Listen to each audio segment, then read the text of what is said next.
Welcome back to another Ginger the Plane. Today we're going to do a loose two-ship formation down to Port Angeles, Washington.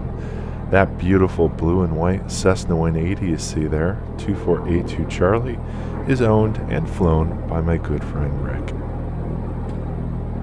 Getting ready to go, just waiting for some landing traffic. Oh, it's 687 from Skagit. Hey, one of these days I'm going to have to get down to Skagit, take some video of that airplane and interview the folks at Cascade Aviation.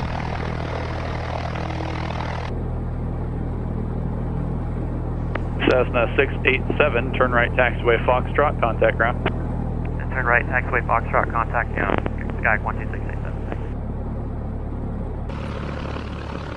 Skyhawk 12768, pulling short of runway 34, we're ready for takeoff. Skyhawk 12768, Bellingham Tower, runway 34, cleared for takeoff, right now in departure for Chuckanut Bay, approved.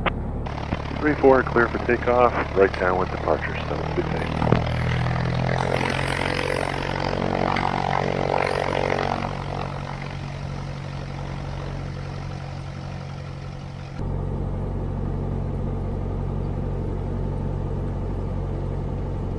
Comanche 71 Papa, runway 34, cleared touch and go, traffic departing prior to your arrival, Cessna.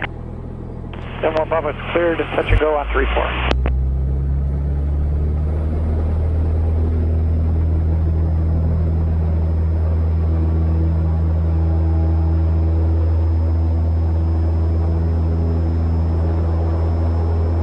Cab 4640, update position.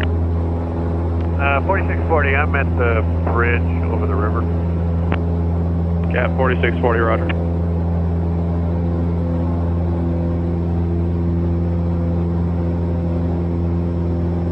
Bellingham Tower, Skywagon 2482 Charlie, ready at 16, and we'll be at Chuckanut Bay departure. 2482 Charlie, Bellingham Tower, hold short runway 16, landing correction, hold short runway 34, landing traffic. Holding short on 3482 Charlie.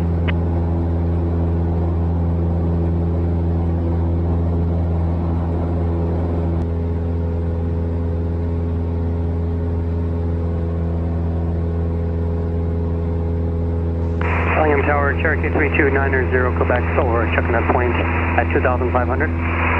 Have information X-ray, we're ready to come in. 3290 come in. Cherokee 3290 Quebec, Bellingham Tower, opposite direction, traffic, 2 Cessnas outbound to Chuckanut Bay. One departed about 5 minutes ago, one departed just a couple of minutes ago. Enter a right base, runway 34, and report 2 mile right base. I'll report a 2 mile right base for 134, keep the traffic in sight. 3290 Quebec. Cherokee 90 Quebec, roger, understand you have both of them in sight? Still looking, 3290 Quebec. Cessna 12768 and Cessna 2482 Charlie, opposite direction traffic, inbound for the right base, runway 34 from Chuckanut Bay is a Cherokee. 768 has them in sight, 2,000 below, no factor. Roger, thanks. We do have in front side 3290 Quebec. Cherokee 90 Quebec, roger, thanks. 82 Charlie has northbound traffic in sight. I'm at 4500. Skywagon 82 Charlie, roger, thank you.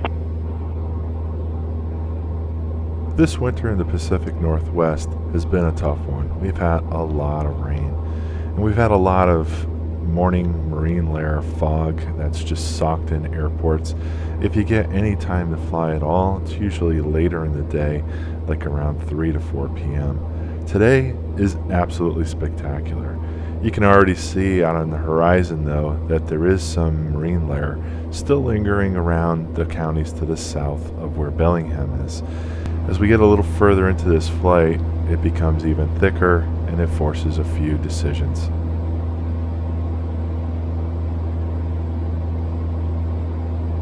Rick, you up? Cherokee 55140 is going around traffic on the runway 29er. Okay, traffic 4 Papa Zulu is climbing through 1300 overhead the field. Yeah, I'm up, Tom. I'm coming up behind you on the right. Okay, I'm looking. Skagit traffic, Cessna 12768, it's 4500 level from the north, flight at 2, transmitting to the south, Skagit.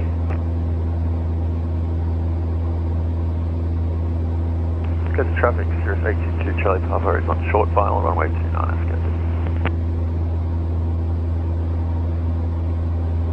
As you can see on the right Rick is now pulling up on the right side of Ginger.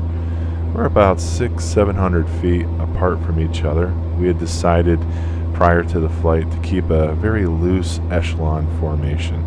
Rick is going to take the lead. He'll be slightly higher. We'll maintain good vertical separation as well as lateral, and we'll be in constant contact with each other. I've slowed up to about 115 miles an hour. Got traffic, safety 491 Juliet, right across the runway, 29er, farther area to the north. Yeah, I'm doing about 103 knots right now. Just going to update Skagit on our position. Unless you want to do it. Nope, go ahead. Skagit traffic, Cessna 12768, flight of 2, directly overhead 4500, transmitting to the south, Skagit. What's up, Ginger? Hey. Traffic, 780. Yeah, I've got a ground speed right now of 102 knots. So I'm kind of keeping up with you a little bit, but you must be throttled way back. Good thing is I'm only burning 10 gallons an hour doing this. I'm burning 8. Of course, I'm at max speed and you're loafing.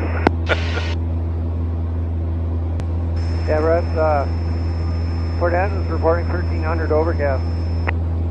Did you hear that? I did. Yeah, we'll just have to watch it when we get close. You guys head to Port Angeles. Where are you at now? We're over Jeffco, and there's a little bit of clouds over Jeffco. Quite a bit of ground wind here. Hey Rick, I just made my turn and I amended the flight plan to stay below the military operations area. For 258. Roger that. Skycatcher 258, we've got the traffic in sight at 3 o'clock. We'll plan to follow him. 258, thank you. Number 2, runway 34 right. Which direction do you want to go? Do you want to go towards Port Townsend and then to Port Angeles, or do you want to go make a big circle here and head back towards Anacortes? Yeah, let's go over to Jeffco and see what the conditions are like, and then we'll make a call from there. Okay, I'm going to check the ATIS there now. Yeah, they're looking marginal VFR. Well, Rick and I continued on to the west. The closer we got to the Port Townsend area, the more the clouds were filling in underneath us. And you could see to the Olympic mountain range that it was getting pretty solid. Things were looking more and more like we weren't going to end up going to Port Angeles today. Yeah, I don't know, Tom. It looks towards Port Angeles, we'd have to drop down below the clouds at 1,200 feet. Not too comfortable with that to be or over the water, so maybe I'll make a left-hand turn and stay at 4,500, which we're outside of Whidbey. We're over the top of it, and just head towards Anacortes. Yeah, it's a good plan.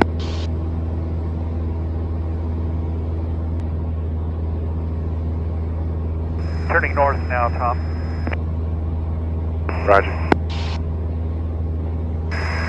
Port Townsend looks good. Dive down underneath it, but we'll head up towards Anacortes. Take a break there. Sounds good. Some flights don't go as planned, and that's okay. You should always have an alternate route in mind.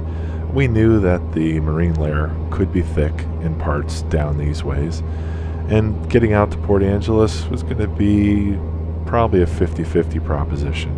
I'd much rather see the fog and avoid it, head back north, than get into Port Angeles and end up under it and unable to get out of there.